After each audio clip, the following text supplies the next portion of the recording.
Good morning, everybody. We're back in the garage. Before we get started, I just wanted to wish everybody a belated Merry Christmas and Happy Holidays. I hope everybody had a nice, safe holiday. We had a great holiday. Chill, lazy, lots of naps, but it's back to work. So we got the block. If you watched the previous video, if you've been following, then you know that we got the block back from the machine shop. We also got the heads and we got the pistons, and everything is all pretty and ready to go. If you're joining us for the first time, you can go ahead and check out some of the previous videos so that you can get caught up. But as of this video, we're going to be putting the bottom end together. All right, so let me give you a look at what we got going, and then I will break everything down as we do it. Let's take a look. All right, so here's the block. Now, if you're familiar with Rover blocks, these had to be re-sleeved.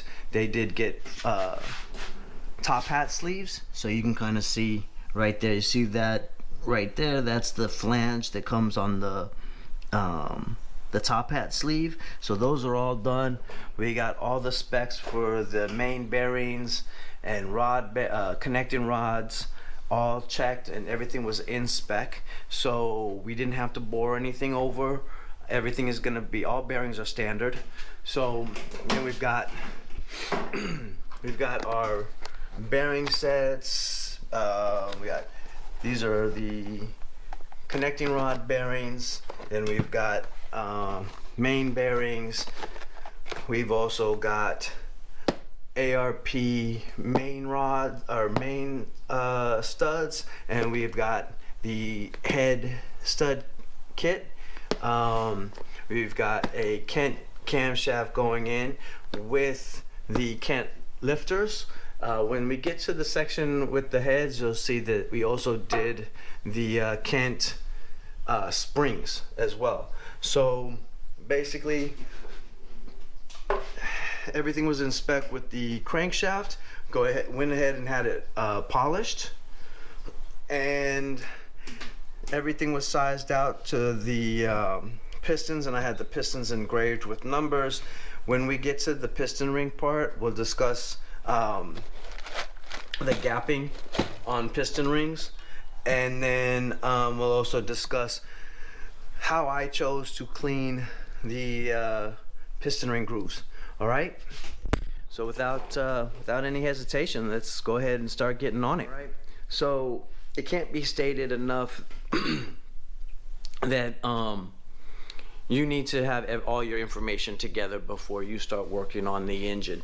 Just to give you an idea, you need to understand what torque specifications you need, what bolts need to be thread sealed, what gaskets need gasket sealer on them, things like that. So I highly recommend that before sitting down to put things together, you make sure that you have some type of manual. Now for me, I have an e-manual, so prior to doing this, you guys can see here, I've got my specs on torque specifications. I've got different bolt patterns on how to bolt things down. So I've got all the information that I'm gonna need on this engine, piston ring gaps, things like that. I've got all my information laid out so that's here ready for me, so I don't have to go back and forth to the computer, and I can just use this when I get to each one of those things. Now,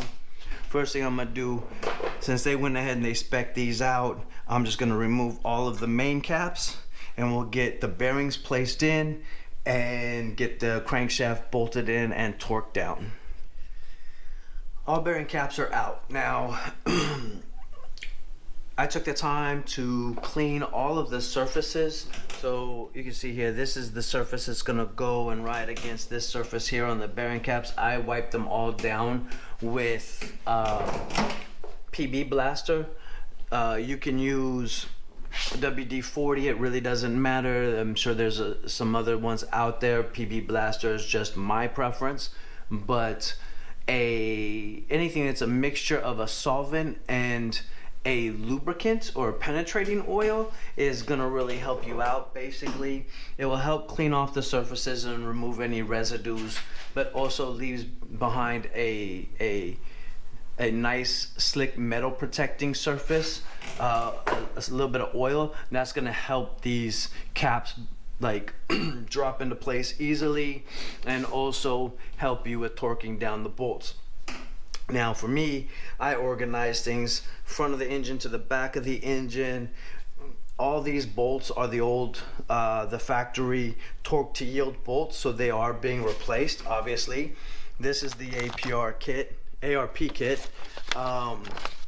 This is their torque specification, and it gives you the diagram for how you're supposed to torque them down, so all the information you need is there.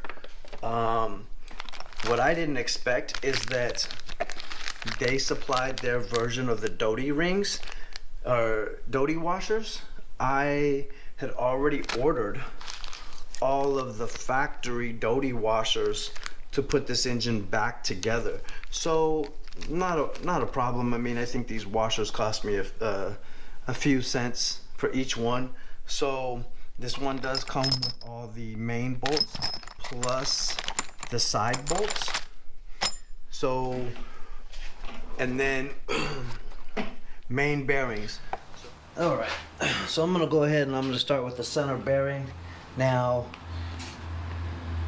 on any of this stuff, whether it be bearings that are gonna take rotation or anything that's gonna either have friction or is gonna have some kind of load bearing requirement, when you put this engine together, you wanna make sure that you use assembly lube. The reason being is the engine's going to be starved for oil when you first start it up, and you don't want to damage things right off the bat. So we'll just get that nice and coated all in there, and then definitely you want to check there's a groove. You want that to be facing the groove, which I don't know if you can see here, but it matches up with that groove there.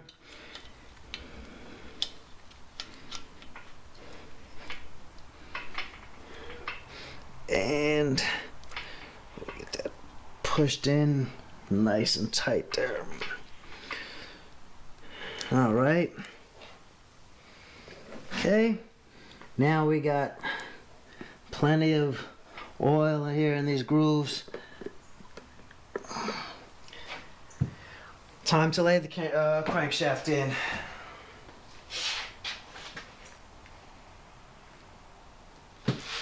Oh, that's heavy. Ever so gently. Place that in there. Beautiful.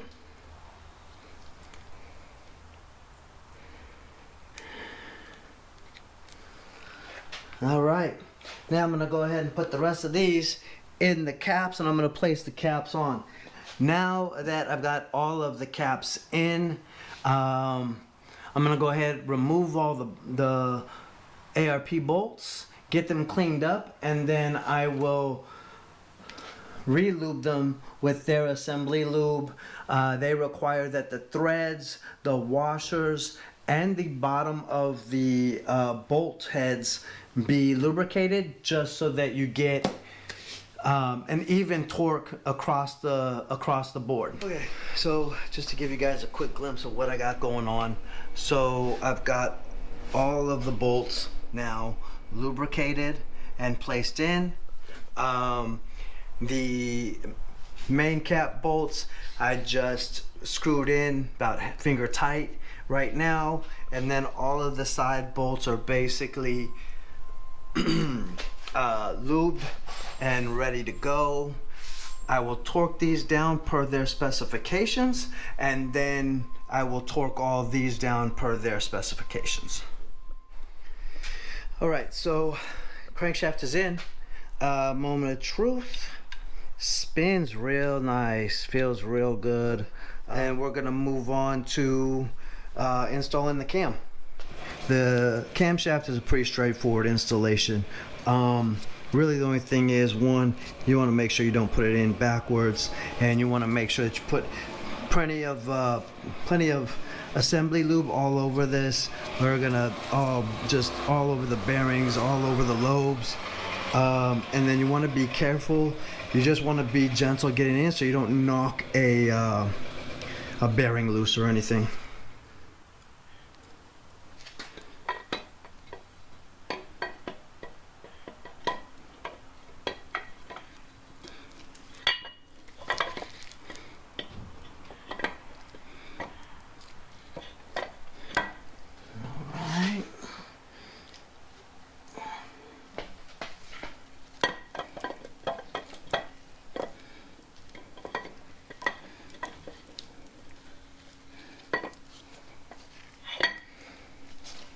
Just put some more on here.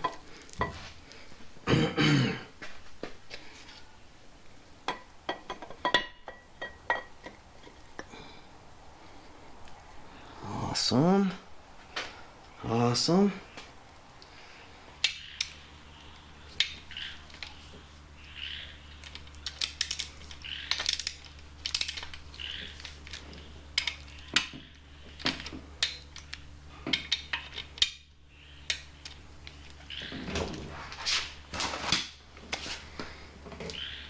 All right, and just like that, camshaft is in.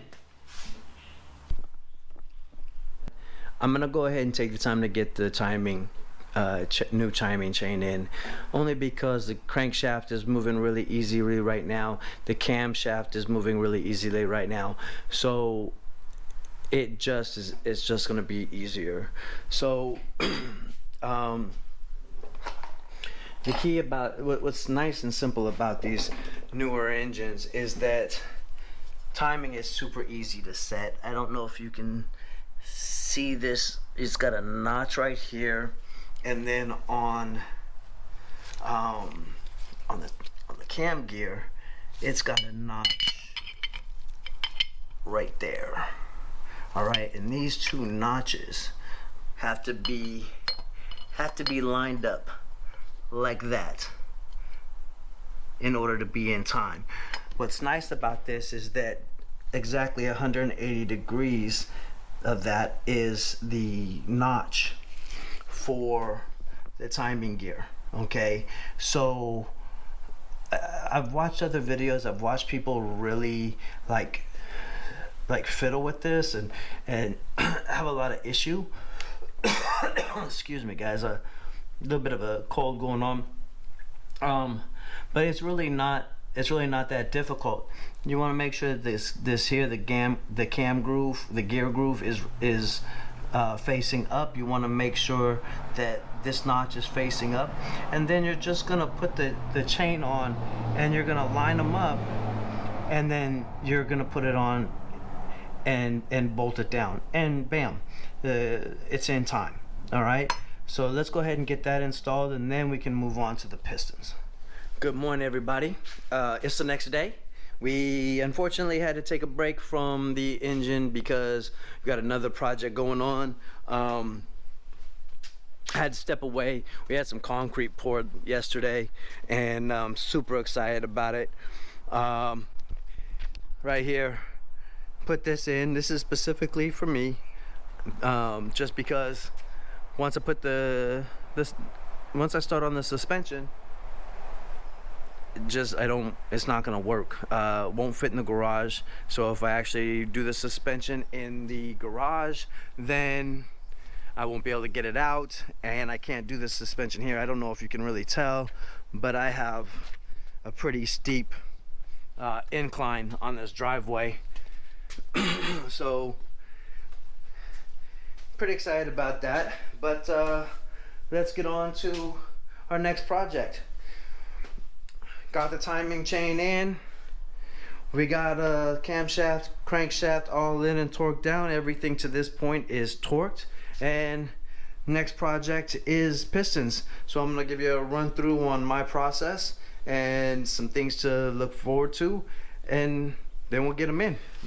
All right. So I guess for starters, if you're a seasoned mechanic or you're a seasoned engine builder, I think a lot of this stuff is going to be pretty obvious to you. I think this is more geared towards those people who are curious or thinking about their own, you know, their first builds or whatnot. First things first, like everything else, there's an orientation to things, right? So, and I'll try to make this as quick and painless as possible. So you'll notice, I think you can, maybe you can see this. Let's see if I can get that there. Right there, if you can see that, there's an arrow. And that arrow on the top of the piston points towards the front of the engine. All right?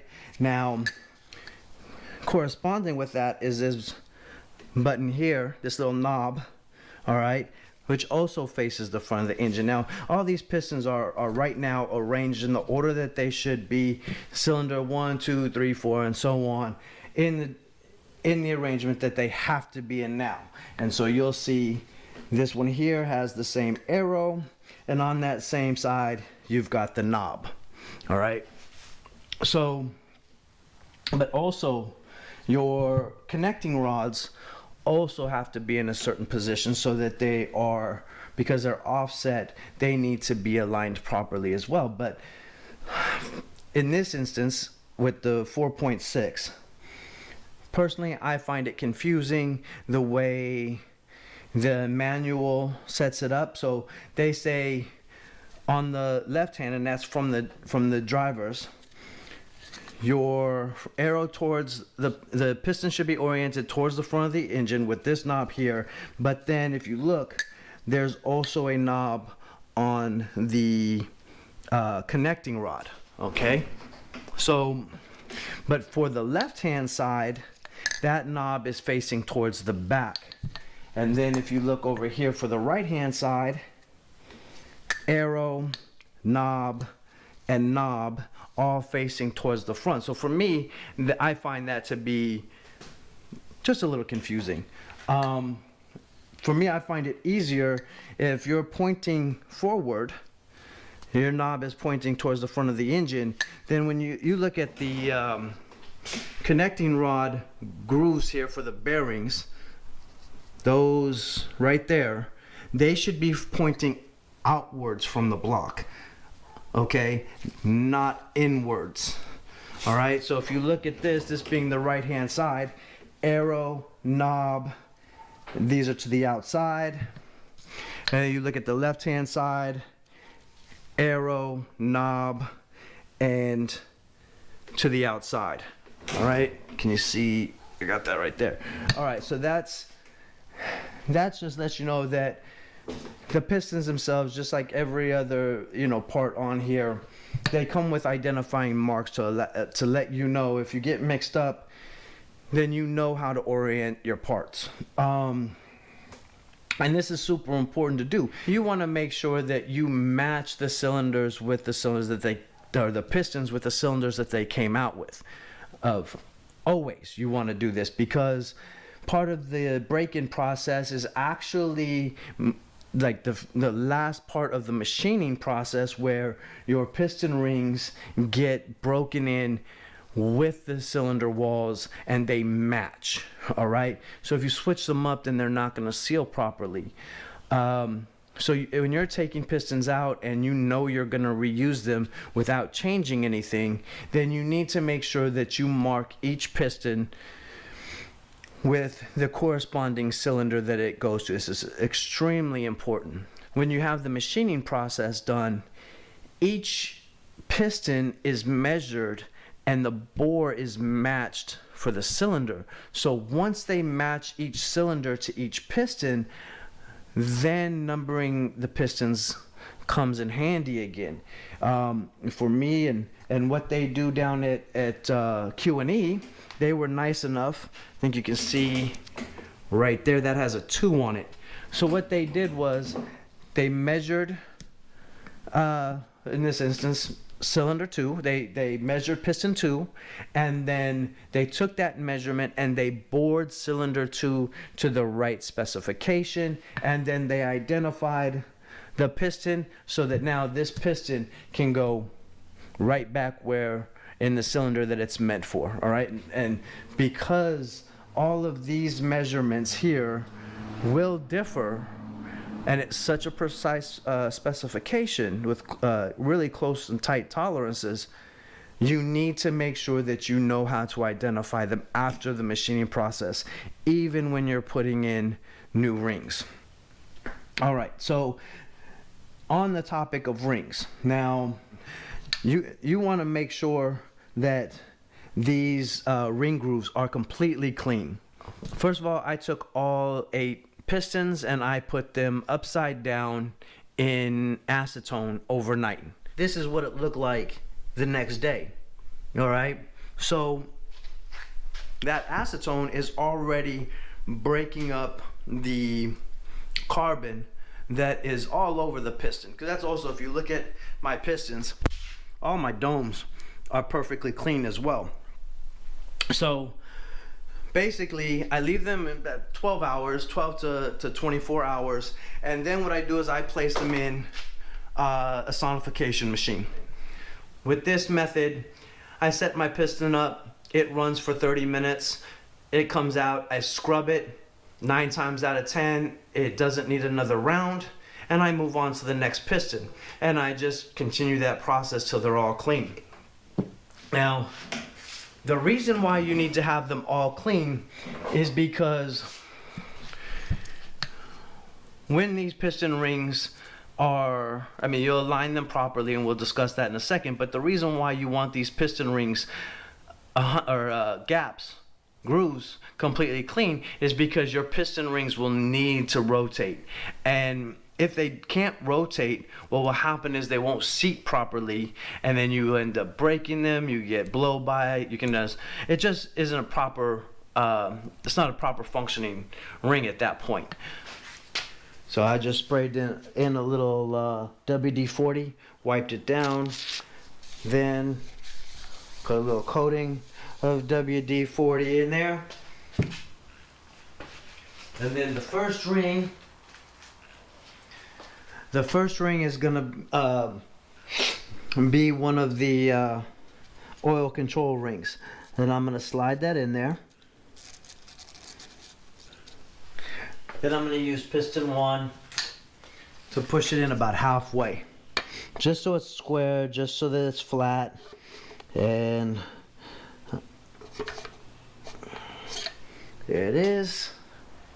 Now I picked a gauge that is roughly middle of the spec, and I'm just going to slide this down in there and test it in the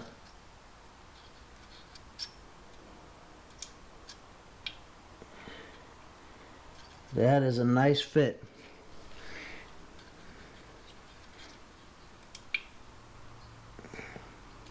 Yep, that's a nice fit. So that's about halfway in the middle between the low point of the spec and the high point of the spec. So that ring is good to go. So now that I know that the oil control rings are good, I'm gonna go ahead and take the last ring. I'm gonna put these together, set them aside, and move on to the middle ring.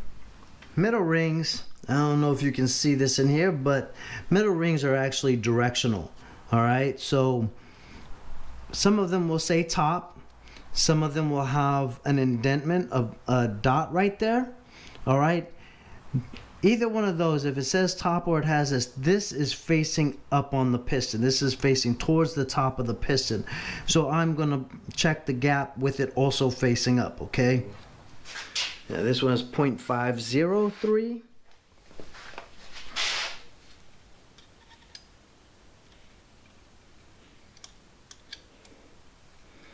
And that feels good.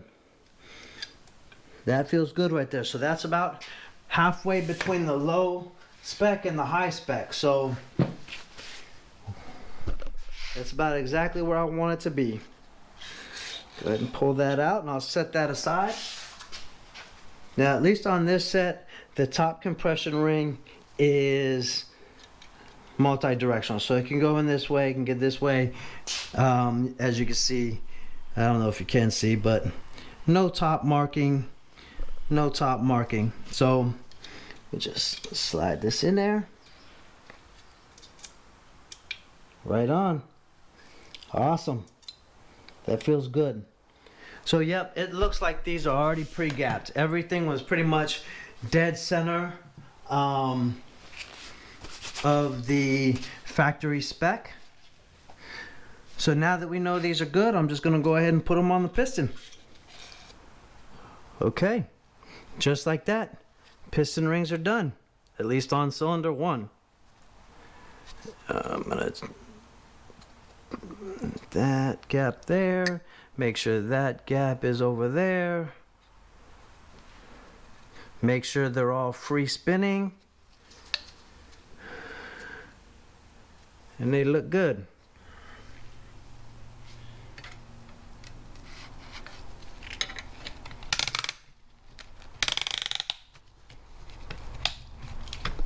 All right.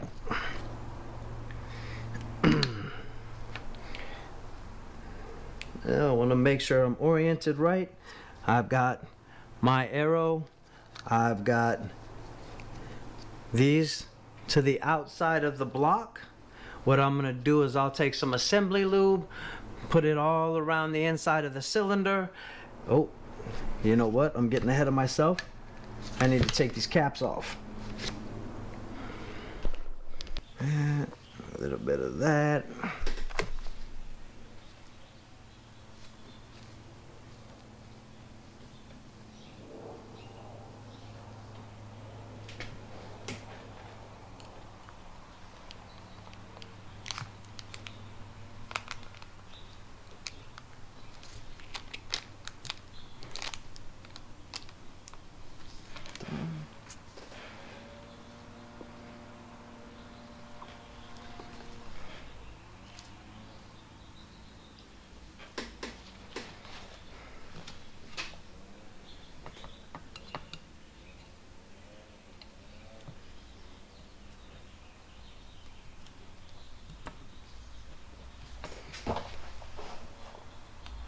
Right.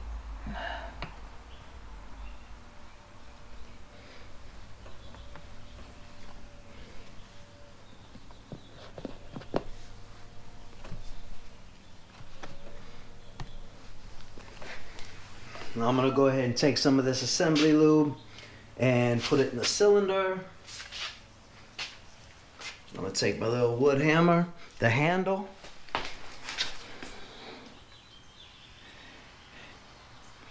And while making sure that's about as square as I can possibly be,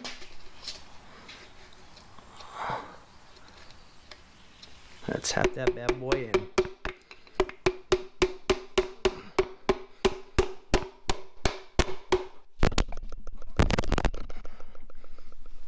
All right.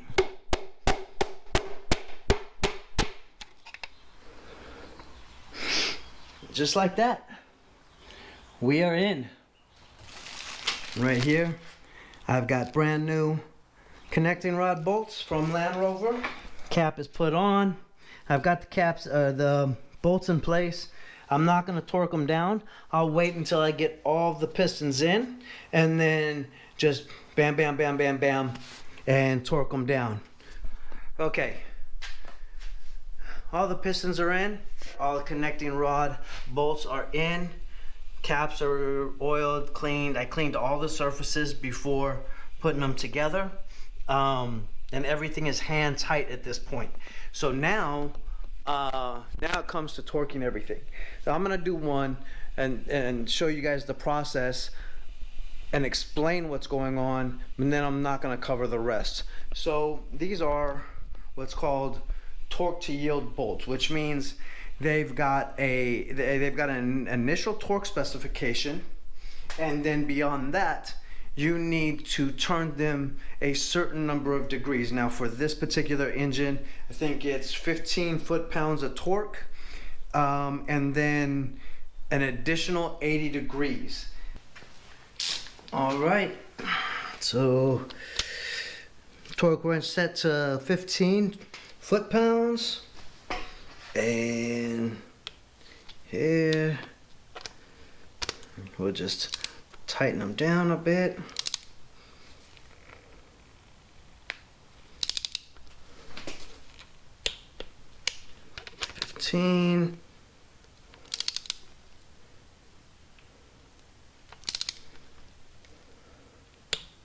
And 15. Then we'll get the angle gauge set up. So there, get it pressed on nice and tight. Get this up against a surface. And then we will take this and line it up with 0 degrees. All right, you ready? Mm-hmm. Tell me when it gets to 80. Okay. 60. So that's 60, 70, 80.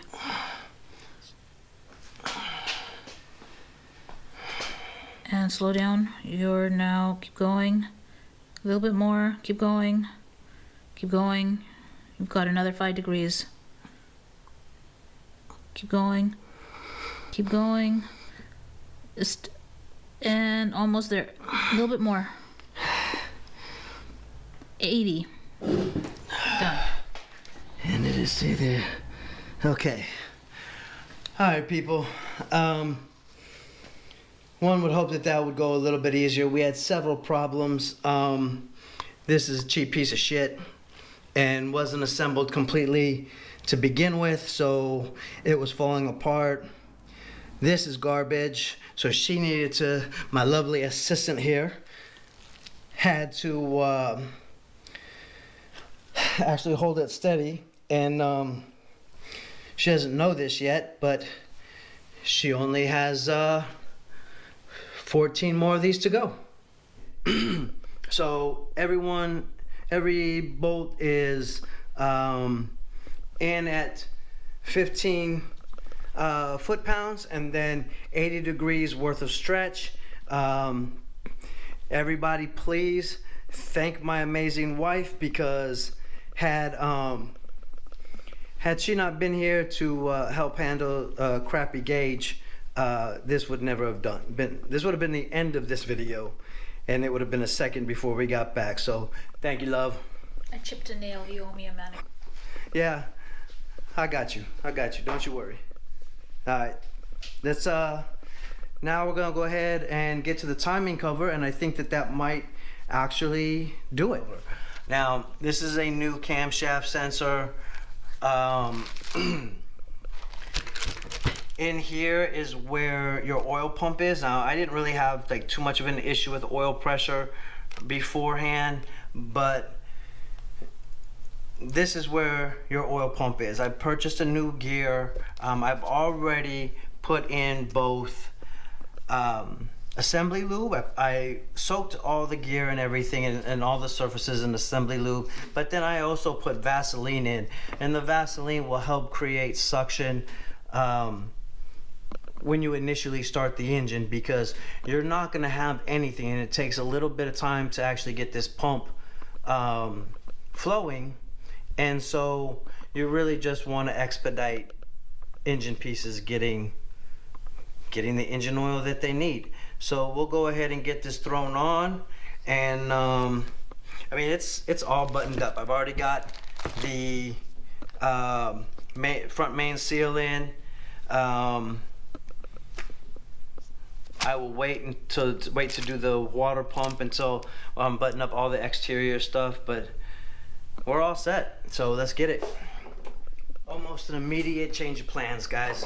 So so I wasn't gonna put the water pump on, but there are 2 bolts that need to go through the timing cover. They are a different or they're the same torque as the cover, and so I am going to put the water pump on as well. So if you guys, I mean, I don't know if you, like how many people are actually Discovery or Land Rover owners, but if you own a Discovery 1 or a Discovery 2, these Cool Flow water pumps are insanely amazing. No kind of changes to the cooling system when I first got this. This was the first thing that I upgraded, and it dropped my temperatures by about 20 degrees. Just flat out a steady 20 degrees. So this in itself, Cool Flow water pumps, great thing. Especially for engines that are known for overheating. All right.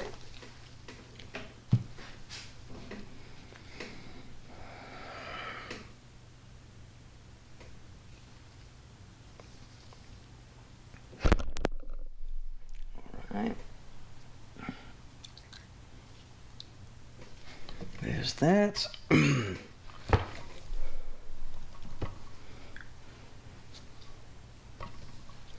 There's that. Okay. So basically just getting everything laid up, ready to go. I can tighten it once I get everything down. It's like putting icing on a cake, except it takes a lot less talent, which is good because I'm a lot less talented.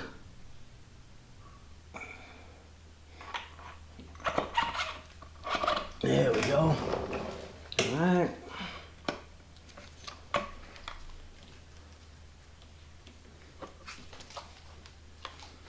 All right. Now I can put that in there.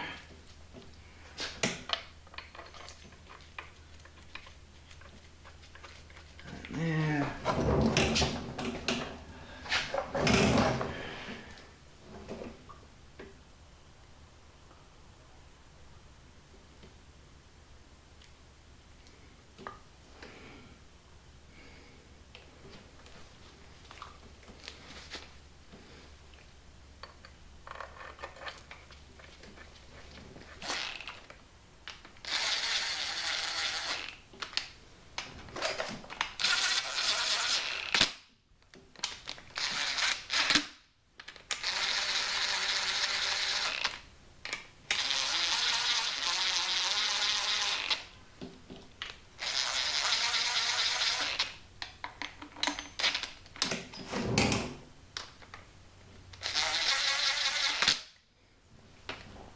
Okay, everything is at least hand tight now. Get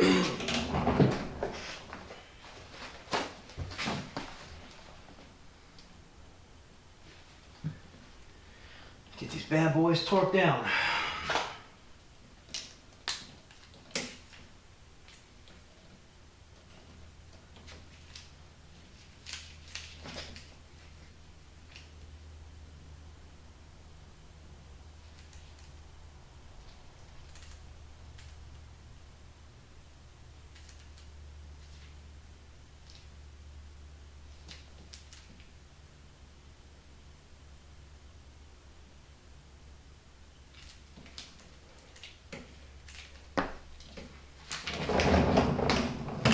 Right.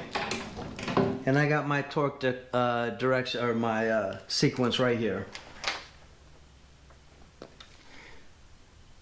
3.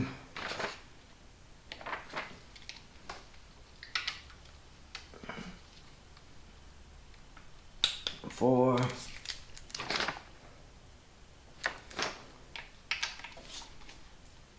5.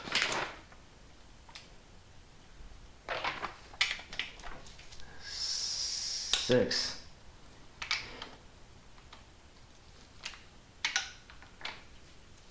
7. 8.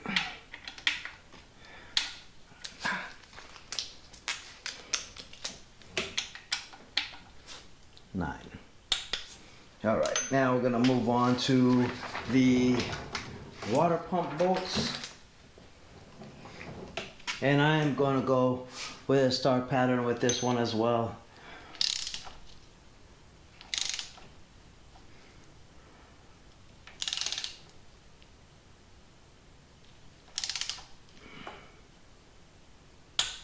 All right, so 1, 2, 3, 4, 5, 6. That one's already done according to this one. So there it is. There it is.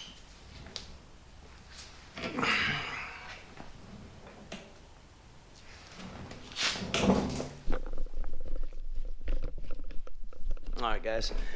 She's really starting to look like an engine again. I want to thank everybody that's really sticking around. It's crazy that I'm able to welcome so many new subscribers. I appreciate you guys taking interest. I'm excited about this. We're gonna get the top end in the next video, and then probably the video after that, we'll go ahead and take care of all of the peripheries, exhaust manifolds, sensors, things like that that are the last minute deal to go in. But again, I just want to say thank you, everybody. I hope you enjoy watching.